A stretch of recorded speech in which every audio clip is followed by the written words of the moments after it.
Hello, welcome back to our channel teach BD academia. আজকে আমরা শিখব বাংলা দ্বিতীয় পত্রের ধ্বনিতত্ত্ব। জানি এই টপিকটা একটু ডিফিকাল্ট, বাট আমি আজকে তোমাদেরকে সহজভাবে শেখানোর ট্রাই করব। ক্লাসের শেষে থাকছে তোমাদের জন্য এমসিকিউ টেস্ট। কত নাম্বার পাচ্ছ কমেন্টে জানাবে এমসিকিউ টেস্টের। আর এই ভিডিওটিতে এক্ষুনি একটি লাইক দিয়ে দাও।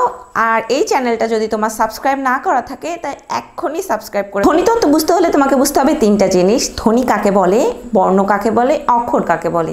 তো আমরা এখন শিখবো ধ্বনি কাকে বলে, বর্ণ কাকে বলে, অর্থ কাকে বলে। চলো শুরু করি। ধ্বনি।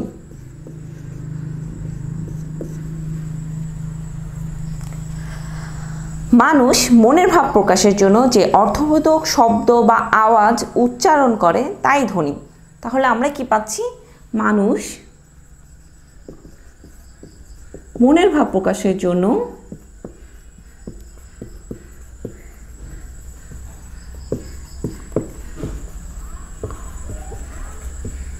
অর্থবোধক যে শব্দ বা আওয়াজ উচ্চারণ করে তাই ধ্বনি। এখানে খেয়াল করো তোমাকে কি কি লাগছে। অর্থবোধ যে ইয়াটা হবে, উচ্চারিত যে শব্দগুলো হবে সেগুলোর অর্থ থাকতে হবে। আ ও ক্যাকো করলে এগুলো হবে না, অর্থ ছাড়া। শব্দ বা আওয়াজ উচ্চারণ করে মনের ভাব প্রকাশের জন্য। কি প্রকাশ করে? মনের ভাব প্রকাশের জন্য, তাই কি ধ্বনি। ক্লিয়ার এই বিষয়টা? ওকে, এবার দেখো বর্ণ।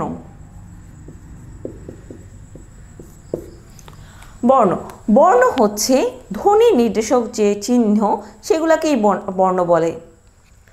যেমন ধ্বনি নির্দেশক চিহ্নকে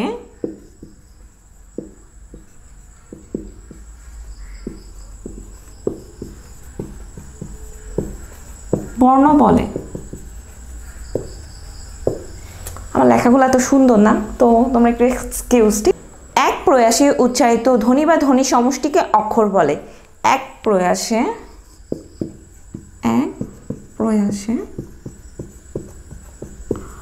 উচ্চারিত ধ্বনি বা ধ্বনির সমষ্টিকে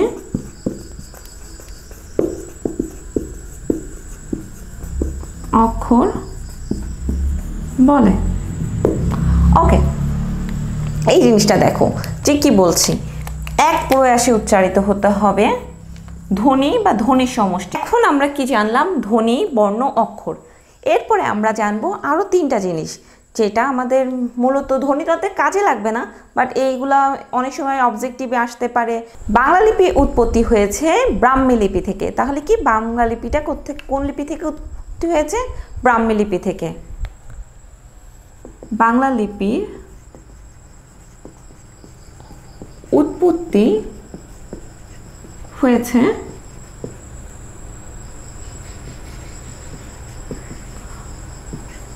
ব্রাহ্মী লিপি থেকে। 2 নাম্বার, বাংলা লিপির আধুনিক রূপ দেন পঞ্চানন কর্মকার। তাহলে পঞ্চানন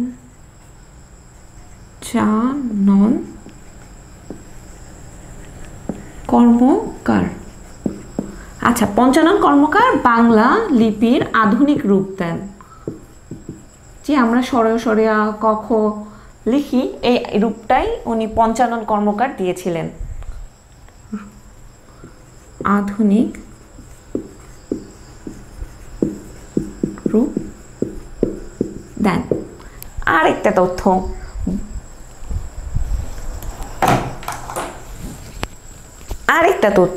আমরা যে জানি বাংলা ভাষাভাষীর দিক দিয়ে চতুর্থ, কিন্তু লিখন পদ্ধতি অনুযায়ী বাংলা লিপি হলো পঞ্চম। বাংলা লিপি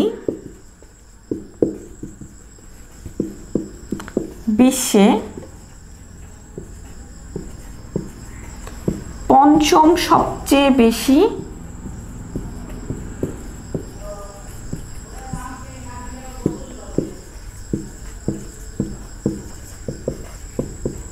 লিখন পদ্ধতি। তাহলে আমরা এখানে কি কি দেখতে পাচ্ছি দেখো, বাংলা লিপির উৎপত্তি হয়েছে ব্রাহ্মী লিপি থেকে। ব্রাহ্মী বানানটা দেখো, বয় রফালা আকার, ঠিক আছে। তারপর দেখো পঞ্চানন কর্মকার, ওনার নামটা একটু খেয়াল রাখবে, পঞ্চানন কর্মকার। ওনার নাম অবজেক্টিভে আসতে পারে, এটা তোমার এসএসসি ইন্টারে না আসলেও অ্যাডমিশন টেস্ট অথবা বিসিএস এর পরীক্ষায় আসতে পারে, বাট অনেক বেশি ইম্পর্টেন্ট না, বাট আমরা জেনে রাখছি। আচ্ছা, বাংলা লিপি বিশ্বে পঞ্চম সবচেয়ে বেশি লিখন পদ্ধতি। বাংলা লিপিটা পঞ্চম, আর আমরা ভাষাভাষীর দিক থেকে কিন্তু কোনটা জানি, চতুর্থ বাংলা ভাষা। বাংলা মৌলিক ধ্বনি প্রধানত দুই ভাগে বিভক্ত, তাহলে বাংলা ধ্বনি দুই ভাগে বিভক্ত। তাহলে প্রথম ভাগ কি, এটা তো সেই আমার ছোটবেলা থেকেই জানি। এক, স্বরধ্বনি,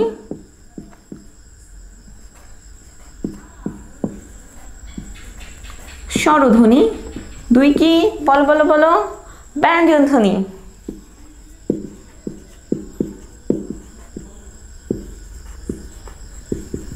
এই তো, এটা কি আমরা জানি, সবাই জানি। এখন আমরা শিখবো স্বরধ্বনি। দেখো এখানে কিভাবে বলছে, যে সমস্ত ধ্বনি উচ্চারণের সময় ফুসফুস তাড়িত বাতাস মুখ বিবরের কোথাও বাধা, দেখো বাধা না পেয়ে উচ্চারিত হয়ে থাকে, তাকে কি বলে, তাকে স্বরধ্বনি বলে। তাহলে আবার আমরা খেয়াল করো, এখানে যে সমস্ত ধ্বনি উচ্চারণের সময় ফুসফুসের তাড়িত বাতাস মুখ বিবরের কোথাও বাধা না পেয়ে, এই বাধা নাওটা হলো তোমার স্বরধ্বনির মেন টপিক। হ্যাঁ, এখানে কিওয়ার্ড কি, মুখ ফুসফুস তাড়িত বাতাস মুখ বিবরের কোথাও বাধা পাচ্ছে না পেয়ে উচ্চারিত হবে, তাকেই আমরা কি বলবো, স্বরধ্বনি বলবো। স্বরধ্বনি কয়টি, স্বরধ্বনি হলো তোমার 11টি। এইটা তো আমরা সবাই শিখেছি, বুঝছো কি কি, স্বরেয় স্বরেয়া রস্বই দীর্ঘয় রস্যু দীর্ঘ রি এ ওই ও ও, ঠিক আছে, এটা তো সবাই পারি আমরা। তারপরে দেখো স্বরধ্বনি কয় প্রকার, স্বরধ্বনি হলো দুই প্রকার।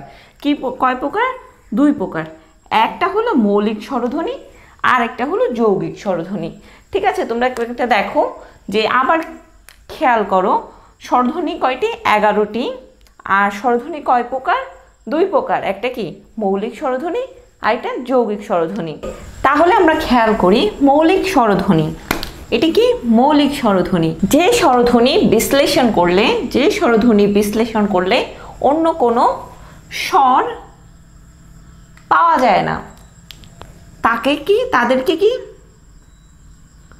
তাদেরকে মৌলিক স্বরধ্বনি বলে। সবচেয়ে ইম্পর্টেন্ট একটা এমসিকিউ, যে মৌলিক স্বরধ্বনি কয়টি, বলো মৌলিক স্বরধ্বনি কয়টি, কমেন্টে জানাও। মৌলিক স্বরধ্বনি 7টি।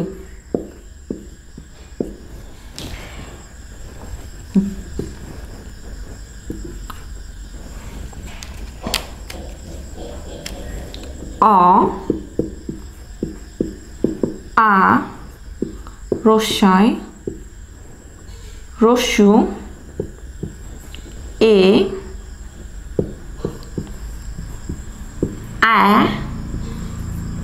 ও।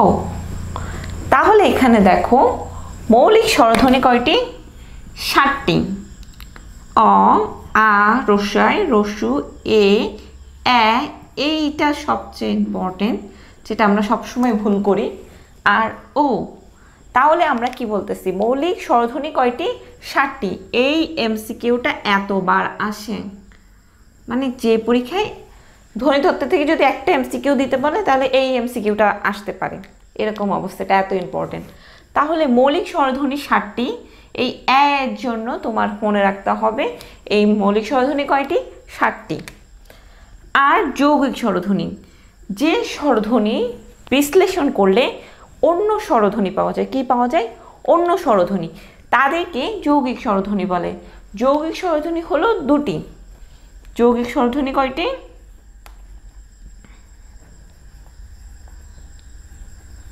ধ্বনি হলো 2টি। একটা হলো ওই, ওইটা কিভাবে হচ্ছে দেখো, অ প্লাস রস্বই। আরেকটা হচ্ছে তোমার ও, ওটা হচ্ছে ও প্লাস রস্যু। তাহলে কি আমরা পাচ্ছি? কি আমরা পাচ্ছি যৌগিক স্বরধ্বনি 2টি, একটা ওই, ওইটা ভাঙলে হলো অ প্লাস রস্যি, আর ও প্লাস রস্যু। ঠিক আছে, এখন দেখো আমরা মৌলিক স্বরধ্বনি কয়টা জানলাম? 7টি। যৌগিক স্বরধ্বনি কয়টা জানলাম? 2টি।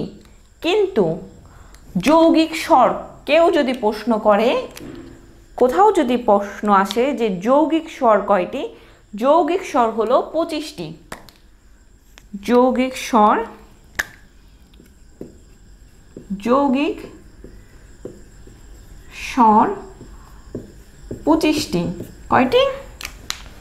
যৌগিক স্বর হলো তোমার এই 25টি। এটা হলো এক্সেপশন, এটাও তোমার খুবই খুবই খুবই খুবই ইম্পর্টেন্ট একটা, যে মৌলিক স্বরধ্বনি 7টি। ওকে, আমরা এখন জানবো স্বরধ্বনির সংক্ষিপ্ত রূপ। স্বরধ্বনির সংক্ষিপ্ত রূপ, সংক্ষিপ্ত রূপ বলো তো, স্বরধ্বনির সংক্ষিপ্ত রূপ কি? স্বরধ্বনির সংক্ষিপ্ত রূপকে কি বলে? হ্যাঁ, তুমি ঠিক বলেছো, স্বরধ্বনির সংক্ষিপ্ত রূপকে কার বলে?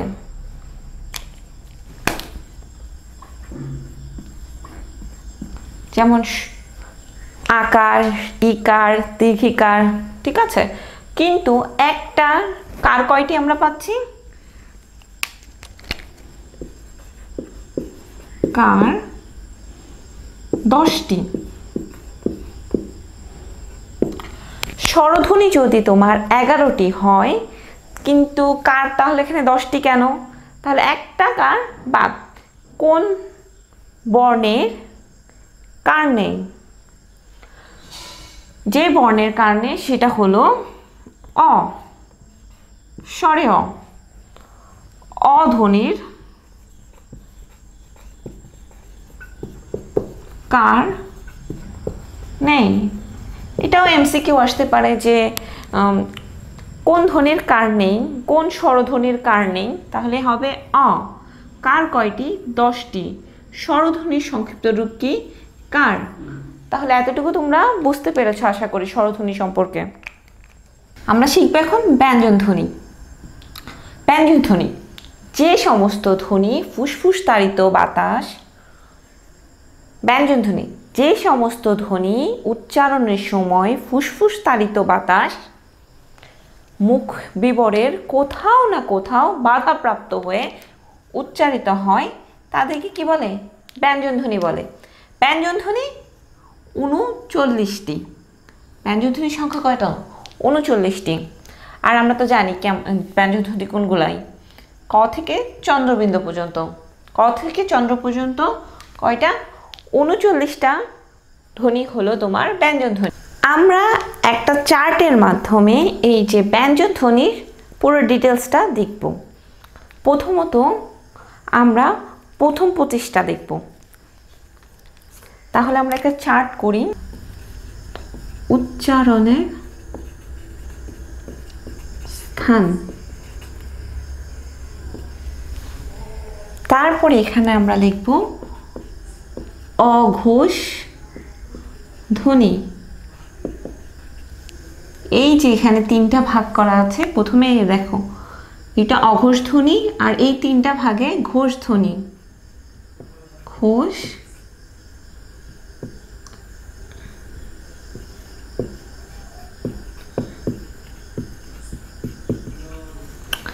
আচ্ছা, এখন আমরা দেখি উচ্চারণের স্থান। আর এইখানে লিখবো আমরা কি? অল্প প্রাণ। অল্প প্রাণ 1, মহা প্রাণ। মহাপ্রাণ কি হবে? 2, আবার অল্প প্রাণ 3, অল্প প্রাণ পর আবার কি? মহা প্রাণ। মহাপ্রাণটা কত হবে? 4 নাম্বার। আর লাস্টে যেটা থাকবে এটা হবে নাসিক্য। নাসিক্য, নাসিক্যটা হলো 5 নাম্বার। আমরা কিন্তু একে একে অঘোষ ধ্বনি, ঘোষ ধ্বনি, অল্প প্রাণ, মহাপ্রাণ, নাসিক্য এগুলো সবগুলো শিখবো যেগুলো কাকে বলে, কিন্তু ফার্স্টে আমরা তোমাকে চার্টে দেখাচ্ছি। পরীক্ষায় আসবে না যে অল্প প্রাণ কাকে বলে বা মহাপ্রাণ কাকে বলে, এগুলো আসবে না, কিন্তু আমরা শিখবো। কিন্তু পরীক্ষায় আসবে এই বর্ণটা অল্প প্রাণ না মহাপ্রাণ, এই বর্ণ এই ধ্বনিটা অল্প প্রাণ না, পরীক্ষায় আসবে এই ধ্বনিটা অল্প প্রাণ না মহাপ্রাণ, ঘোষ ধ্বনি নাকি অঘোষ ধ্বনি। আর উচ্চারণের স্থান অনুযায়ী মানে কোথা থেকে উচ্চারণ হয়েছে। তাহলে এখানে আমরা দেখি, আচ্ছা এই যে দেখি কণ্ঠধ্বনি,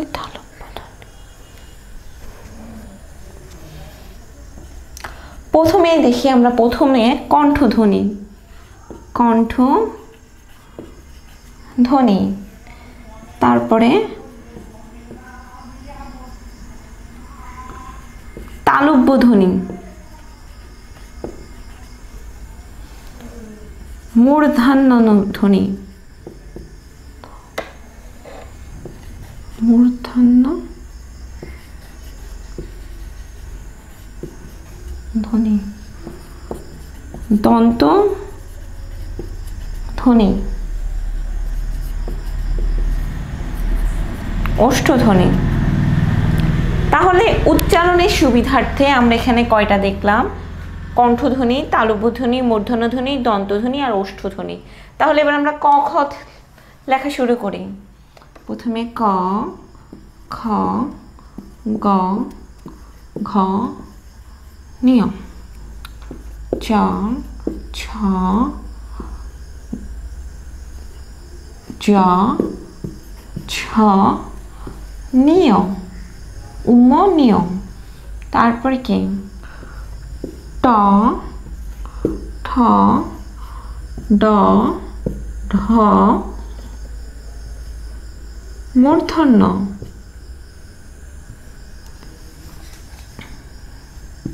ত, থ, দ, ধ, দন্তন্য, প,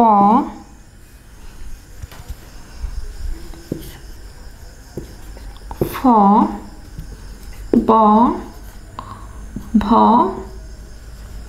ম। তাহলে এই যে তোমরা দেখতে পাচ্ছ কণ্ঠধ্বনি, এই যে ক থেকে উম্ম পর্যন্ত এটাকে বলা হয় ক বর্গীয়। ক বর্গীয়। তারপরে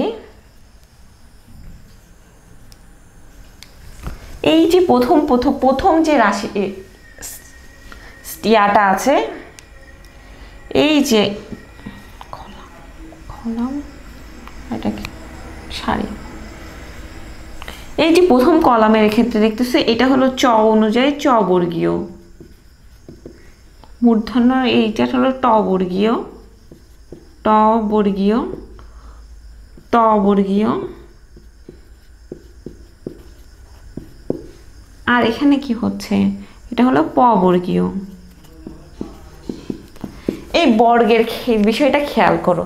এই যে ক থেকে ম পর্যন্ত যে 25টা ধ্বনি আছে, এখান থেকে দেখো এখানে এদিকে 5টা, নিচের দিকে 5টা, পুরো যদি একটা বর্গ আঁকতে যায় আমরা কিন্তু একটা বর্গ আঁকতে পারছি। তাহলে ক থেকে ম পর্যন্ত এগুলো 25টা বর্ণকে বলা হয় তোমার স্পর্শ বা স্পষ্ট ধ্বনি। কি বলা হয়? স্পর্শ বা স্পষ্ট ধ্বনি ক থেকে ম পর্যন্ত 25টি। ক থেকে ম পর্যন্ত 25টি বর্ণকে স্পর্শ বা স্পষ্ট ধ্বনি বলা হয়। তাহলে দেখো আবার প্রথম থেকে আমরা খেয়াল করি উচ্চারণের স্থান, কণ্ঠধ্বনি। এই যে সারি দেখছো,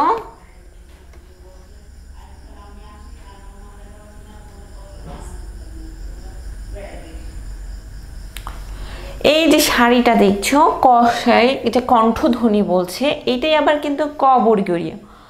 আবার এই যে চ, এটা তালব্য ধ্বনি। আবার এই যে মূর্ধন্য আছে, এই মূর্ধন্য হলো মূর্ধন্য ধ্বনি।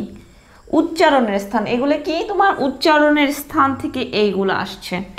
ওষ্ঠধ্বনি, ওষ্ঠ মানে কি ঠোঁট, ঠোঁট থেকে দেখো প, ফ, ব, ভ, ম, এগুলো কোথায় হচ্ছে? ওষ্ঠ বা ঠোঁট থেকে যে উচ্চারণ হচ্ছে। উচ্চারণের সুবিধায় এগুলো হলো তোমার এই 25টা বর্ণ। এই চারটা তোমরা খাতায় এঁকে ফেলো, এঁকে তোমরা মনে রাখতে তোমাদের সুবিধা হবে। কারণ মনে রাখার আরও কতগুলো স্টেপ আমি তোমাদেরকে দেখাচ্ছি। এই দেখো অল্প প্রাণ, এই তোমরা একটু কথা কম বলো, আস্তে বলো। এখন সব আমি অল্প প্রাণ আর মহাপ্রাণ ঘোষধ্বনি, এই যে কনফিউশন, এই কনফিউশন দূর করবা কিভাবে সেইটা আমি তোমাদেরকে বলি। এই দেখো প্রথম যে দুইটা কলাম, যে আমি দাগ দেওয়ার সময় এই দাগ দুইটা দিয়েছি, এরা কি অঘোষধ্বনি। মনে করো একটা তোমার মিটিং হচ্ছে, বড় সড়ো স্টেজ মিটিং কতগুলো হয় না, বা কালচারাল ফাংশন, ঠিক আছে? সেই কালচারাল ফাংশনে যে সামনের দিকে সিটগুলো আছে, ওগুলোকে প্রধান অতিথি, তারপর টিচার, ওনারা বসেন।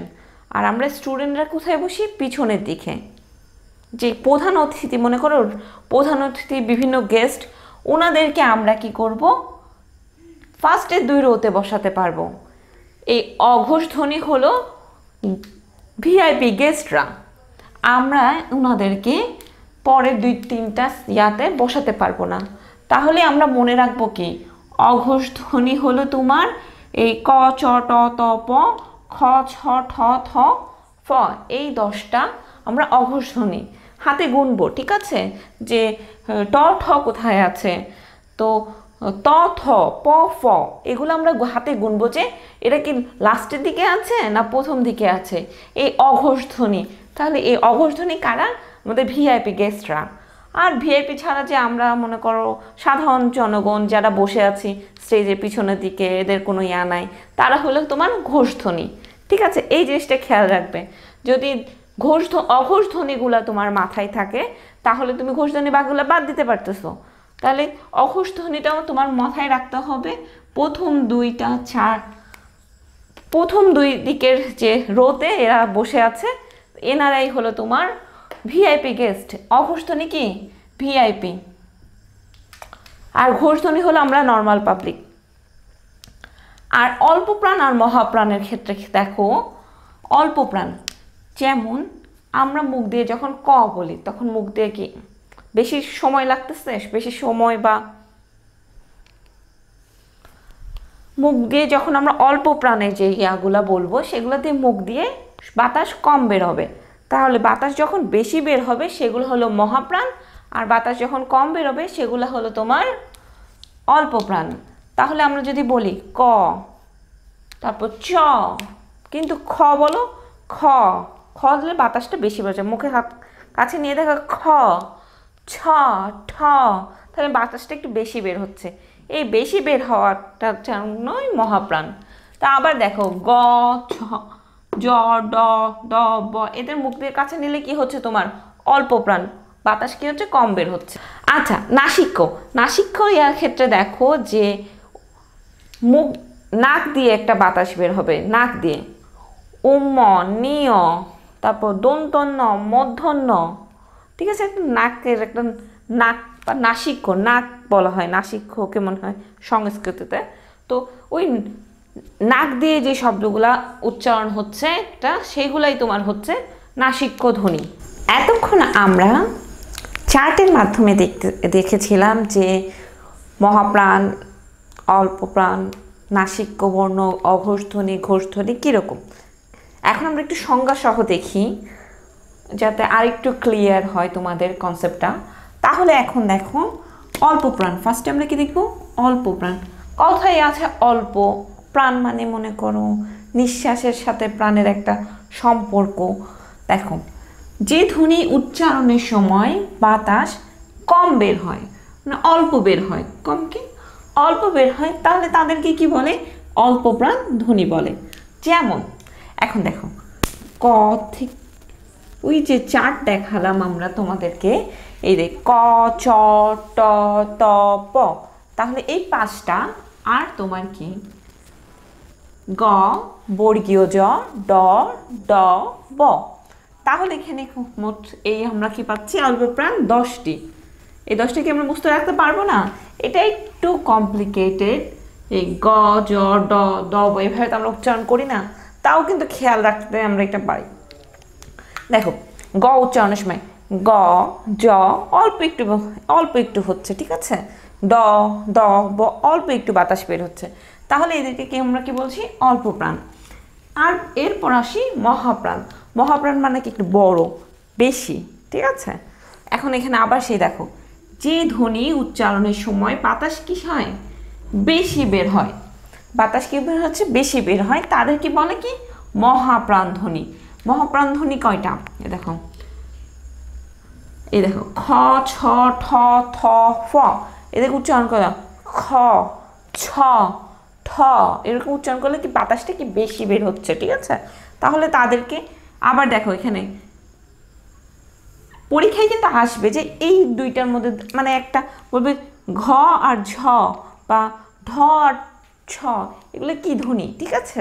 ওখানে বলবে যে তখন তোমাকে বলতে হবে মহাপ্রাণ, ঠিক আছে? মহাপ্রাণ, তারপরে নিচের কোনটি মহাপ্রাণ ধ্বনি, নিচের কোনটি অঘোষ ধ্বনি, এরকম প্রশ্ন আসবে।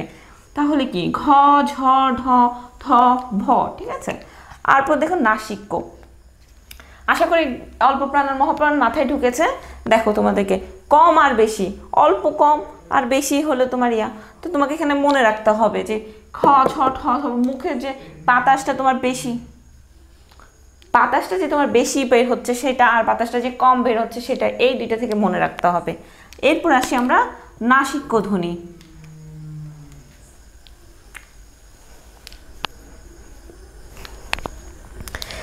এখন দেখো, যে ধ্বনি উচ্চারণের সময় নাক দিয়ে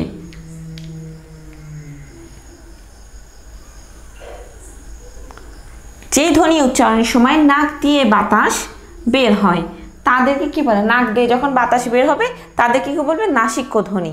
নাসিক্য ধ্বনি কি? উম, নিয়, মূর্ধন্য, দন্তন্য, ম।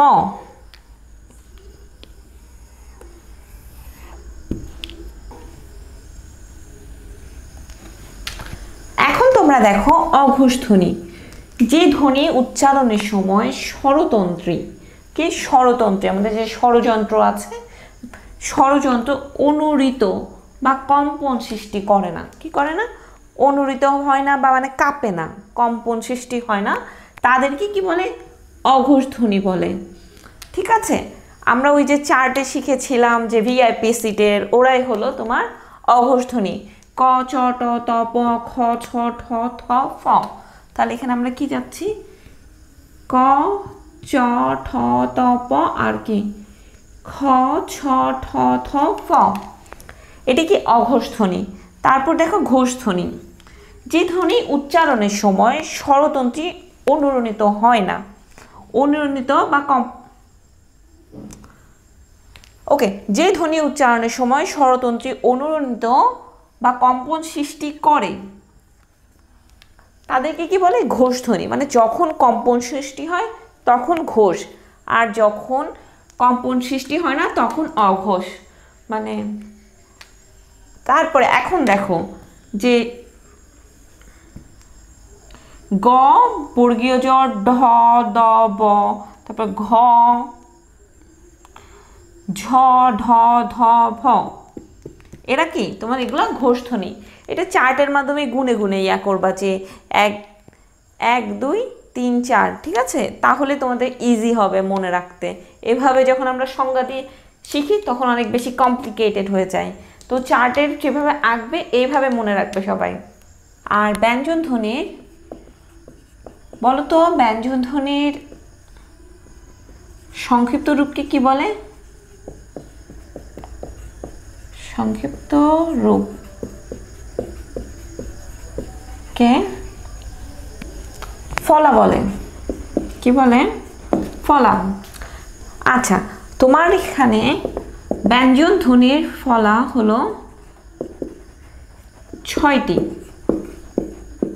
কয়টি? 6টি। 1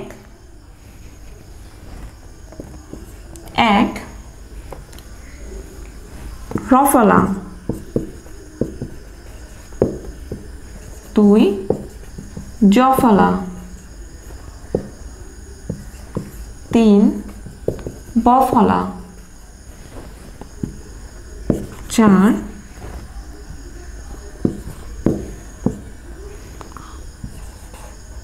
মূর্ধন্য বা দন্তন্য নফলা বলে। নফলা, 5 মফলা, লফলা। তো আমরা এখানে দেখতেছি যে ব্যঞ্জন ধ্বনির সংক্ষিপ্ত রূপকে বলতেছে ফলা। ফলা কয়টি? 6টি। রফলা, জফলা, বফলা, নফলা, মফলা, লফলা। তাহলে তোমরা খাতায় লিখে ফেলতে পারো। ওকে, এখন আমরা এখানে দেখি ক থেকে ম পর্যন্ত এই 25টি বর্গের মোট 25টি ধ্বনিকে বলা হয় স্পর্শধ্বনি। স্পর্শধ্বনি। তাহলে ক থেকে ম পর্যন্ত 25টি বর্গের ধ্বনিকে বলা হয় স্পর্শধ্বনি। আমরা একটু আগেই শিখেছি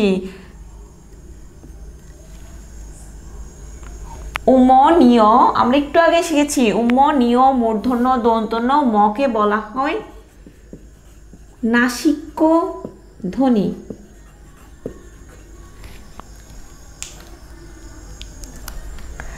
এই যে একটা ছোট্ট চন্দ্রবিন্দু, এই চন্দ্রবিন্দুকে বলা হয় অনুনাসিক্য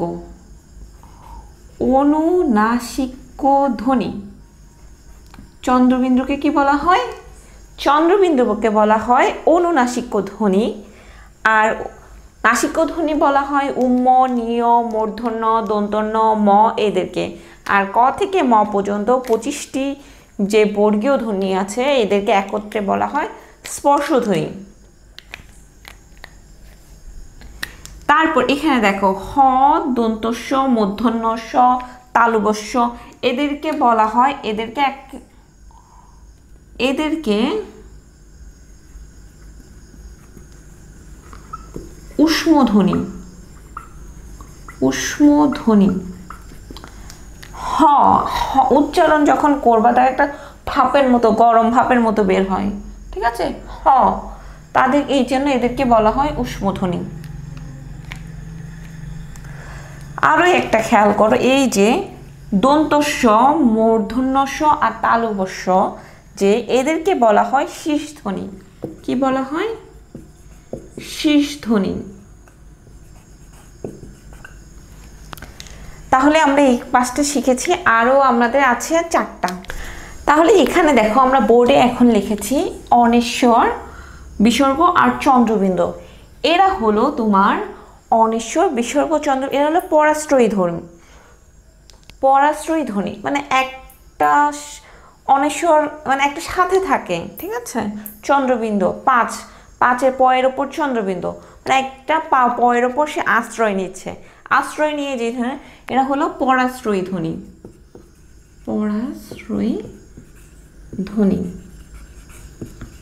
প্রশ্ন আসবে নিচের কোনটি পরাশ্রয়ী ধ্বনি, ঠিক আছে? অনিশ্বর, বিসর্গ আর কি চন্দ্রবিন্দু। আর যখন আমরা উচ্চারণ করি তখন আমাদের জিহ্বাটা কাঁপে। রাত, র, এই যে জিহ্বাটা কাঁপে, এই জন্য এটাকে কম্পনজাত ধ্বনি বলে। তারপরে দেখো ডয়বিন্দু র আর ঢয়বিন্দু র, এদেরকে বলা হয় তারণজাত ধ্বনি। র মানে কাঁপতেছে ভিতরে, ঠিক আছে, এগুলো উচ্চারণের সময়। আর শেষ এটাই পার্শ্বিক ধ্বনি। ল হলো তোমার পার্শ্বিক ধ্বনি। আশা করি তোমরা এতটুকু বুঝতে পেরেছ।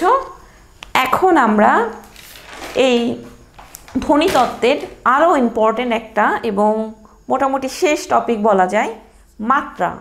তো আমরা জানি ব্যঞ্জন বর্ণ আর স্বরবর্ণ মিলাই তোমার যে প্রশ্ন আসে মাঝে মাঝে, যে অর্ধমাত্রা কয়টি, পূর্ণমাত্রা কয়টি, এখন সেইগুলো শিখব।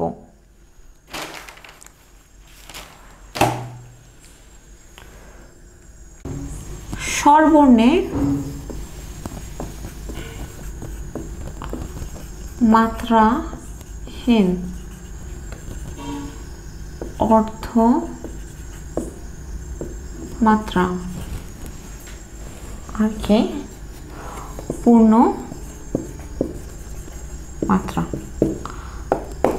তাহলে স্বরবর্ণের ক্ষেত্রে তোমার মাত্রাহীন বর্ণ হলো 4টি। স্বরবর্ণের ক্ষেত্রে মাত্রাহীন বর্ণ 4টি, যেমন এ, ওই, ও, ও, এদের কোনো হলো মাত্রা নেই। আর অর্ধমাত্রার হলো একটা, রি, এর অর্ধমাত্রা, ঠিক আছে। তারপরে দেখো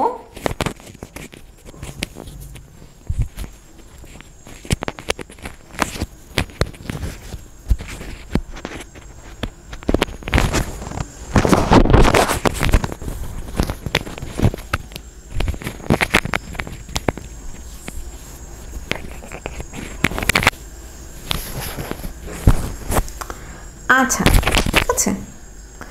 এখন দেখো মাত্রাহীন 4টি, অর্ধমাত্রার 1টি আর পূর্ণমাত্রার 6টি। পূর্ণমাত্রার 6টি, স্বরেয়, স্বরেয়া, রস্যই, দীর্ঘয়, রস্যু, তারপরে দীর্ঘ। এইটা কি স্বরবর্ণের মাত্রা 4টি, মাত্রাহীন 4টি, অর্ধমাত্রার 1টি এবং পূর্ণমাত্রার 6টি। ওকে, এখন আমরা ব্যঞ্জন বর্ণের ক্ষেত্রে খেলব।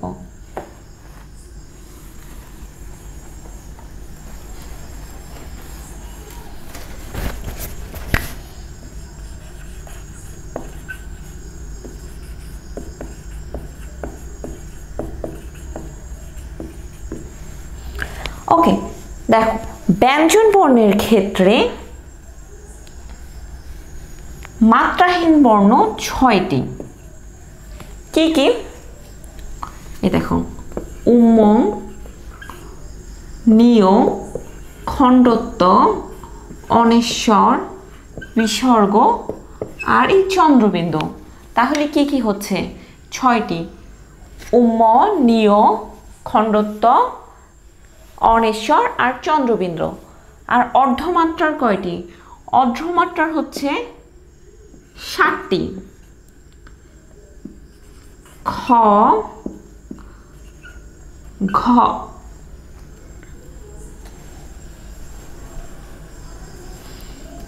তারপরে প্রথমে খ, তারপরে গ, মূর্ধন্য, ঠিক আছে, মূর্ধন্য, থ, ধ, প, তালুবস্য। তাহলে 1 2 3 4, তাহলে এটা হলো অর্ধমাত্রা। কিসের ক্ষেত্রে? ব্যঞ্জন বর্ণের ক্ষেত্রে। আর পূর্ণমাত্রা হলো 26টি। বাকি সব হলো তোমার এই 6 আর 7 তোমার কত হচ্ছে? 13 আর 26, ঠিক আছে, 39টি। তাহলে আমরা ব্যঞ্জনবর্ণ আর স্বরবর্ণের আলাদা আলাদা মাত্রা দেখলাম। এখন একসাথে আমরা বাংলা বর্ণে এখন আমরা একসাথে বাংলা বর্ণের হিসাবটা দেখব। মাত্রার মোট বাংলা বর্ণ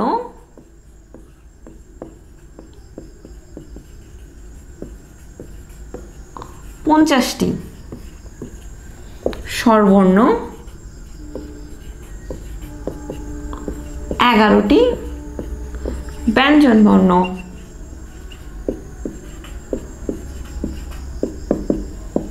39টি। ঠিক আছে, মাত্রাহীন বর্ণ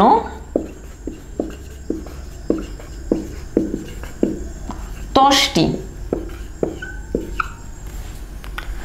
মাত্রাহীন বর্ণ কিভাবে 10টি? আমরা জানি স্বরবর্ণের 4টি মাত্রাহীন আর ব্যঞ্জন বর্ণের 6টি, তাহলে এখানে হচ্ছে 4 আর 6 10টি। অর্ধমাত্রা,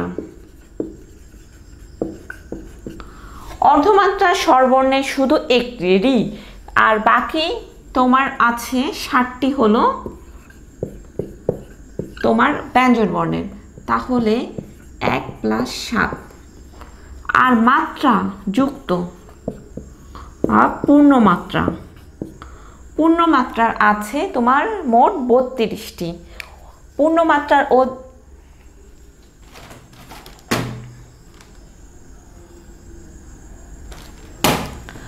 পূর্ণমাত্রা স্বরবর্ণের হলো তোমার 6টি আর 32 হলো ওখানে 6 + 26। তাহলে আমরা এখানে দেখো যে পূর্ণমাত্রা কি হচ্ছে, পূর্ণমাত্রা হচ্ছে 32টি আর স্বরবর্ণের 6টি, ব্যঞ্জন বর্ণের 26টি, আর অর্ধমাত্রার 8টি, অর্ধমাত্রার ক্ষেত্রে 8টি, আর এ দেখো 10টি, 8টি আর 32টি অর্ধমাত্রা মাত্রাহীন। আর মোট ব্যঞ্জন বর্ণ 39টি, স্বরবর্ণ 11টি, মোট বাংলা বর্ণ 50টি। তাহলে এই কনসেপ্টটা ক্লিয়ার? ঠিক আছে, মাথায় রাখতে হবে যে মাত্রাহীন স্বরবর্ণ কয়টি, মাত্রাহীন ব্যঞ্জন বর্ণ কয়টি, অর্ধমাত্রার ব্যঞ্জন বর্ণ কয়টি, অর্ধমাত্রার স্বরবর্ণ কয়টি, পূর্ণমাত্রার ব্যঞ্জন বর্ণ কয়টি, পূর্ণমাত্রার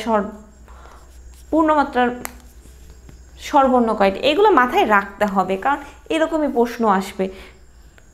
আমি যেরকম ডিটেলস লিখছি এরকম কিন্তু তোমাদের কোশ্চেন আসবে না। তাহলে এখন আমাদের কুইজ টাইম, আমরা এখন কুইজে চলে যাব। ওকে, আশা করি সবাই রেডি। আমি কোশ্চেন লিখে ফেলছি, খুবই ইজি।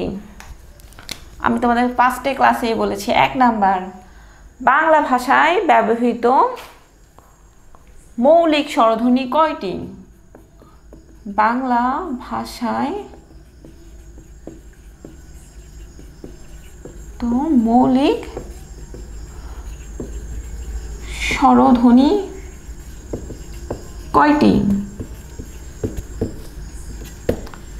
তো এইটা তোমরা অ্যান্সার আগে খাতায় লিখো, তারপরে আমি অ্যান্সার অপশন দিই। এখন ক 7টি, খ 8টি, গ 9টি, ঘ 6টি। বলো তো কয়টা? হ্যাঁ, তুমি ঠিক আছো। এই বাংলা ভাষায় ব্যবহৃত মৌলিক স্বরধ্বনি 7টি। তো আমরা এখন 2 নম্বর প্রশ্নে যাই।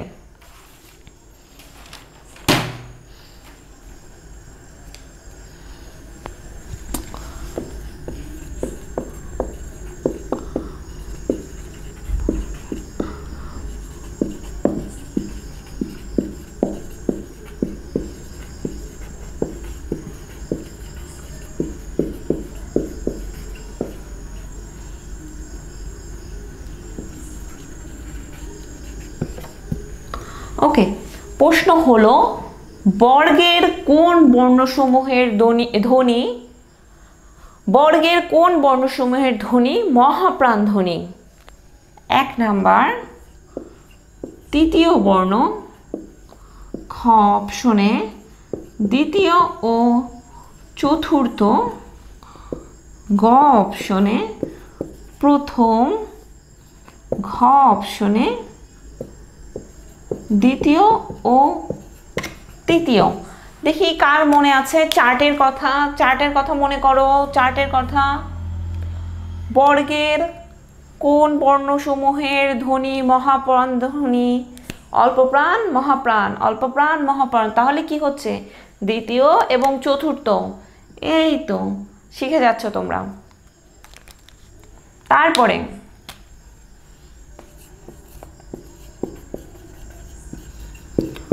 অক্ষর হচ্ছে অপশন ক শব্দের অংশ, খ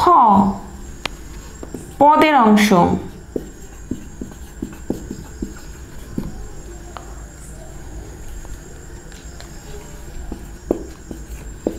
বাক্যের অংশ,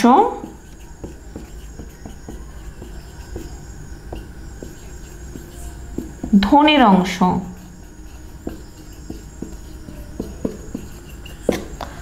হ্যাঁ চিন্তা করো, চিন্তা করো। অক্ষর হচ্ছে শব্দের অংশ, পদের অংশ, বাক্যের অংশ, ধ্বনির অংশ। কোনটা কোনটা কোনটা? তাড়াতাড়ি তাড়াতাড়ি খাতে লিখে ফেলো, খাতে লিখে ফেলো। আচ্ছা, অক্ষর হচ্ছে তোমার শব্দের অংশ। আর দুটো প্রশ্ন, আমরা এটা মুছে ফেলি।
আচ্ছা, এই যে এখন আমাদের বোর্ডে দুইটা কোশ্চেন দেখতে পাচ্ছ। কোন দুটি অঘোষ ধ্বনি? ঠিক আছে, আমরা চার্টের কথা মনে করো। অঘোষ ধ্বনি কোথায় ছিল? মনে করো, মনে করো। অঘোষ ধ্বনি ছিল তোমার প্রথম দিকে ভিআইপি সিটস। ভিআইপি সিটস থেকে চ ছ নাকি ড ঢ, দ ধ না ব ভ, চ ছ। এই তো তোমরা শিখে গেছো। আর ভাষার মূল উপাদান কোনটি বলো তো? ভাষার মূল উপাদান কোনটি? এটা তো বর্ণ, বাক্য, শব্দ, ধ্বনি। আমরা আজকে কি পড়লাম? ধ্বনি তত্ত্ব। ধ্বনি, ভাষার মূল উপাদান কোনটা? ধ্বনি। আশা করি যারা পুরো ভিডিওটা দেখেছো ধ্বনি তত্ত্ব সম্পর্কে অনেক কনফিউশন দূর হয়ে গেছে। এখন এখান থেকে প্রশ্ন আসলে তোমরা আরও ভালো উত্তর দিতে পারবে। আর আরও পরীক্ষায় আরও ভালো করতে হলে তোমাকে প্র্যাকটিস করতে হবে। প্রবলেম যে প্রশ্ন ব্যাংক ওগুলো সলভ করতে হবে। বেশি বেশি প্রবলেম সলভ করলেই তোমরা আরও বেশি ভালো পারবে। আর আজকের ভিডিওটা কেমন লাগলো নিচে একটি কমেন্টে জানাও যে তুমি কত নাম্বার পেয়েছো। ক্লাস 9-10-এর বইটা ফলো করতে পারো। আর এই তো আশা করি তোমরা বুঝতে পেরেছো। ভালো লাগলে অবশ্যই লাইক দিবে ভিডিওটাতে, আর এই চ্যানেলে সাবস্ক্রাইব করতে ভুলবে না। আর পরের ভিডিওতে দেখা হবে আবার। বাই।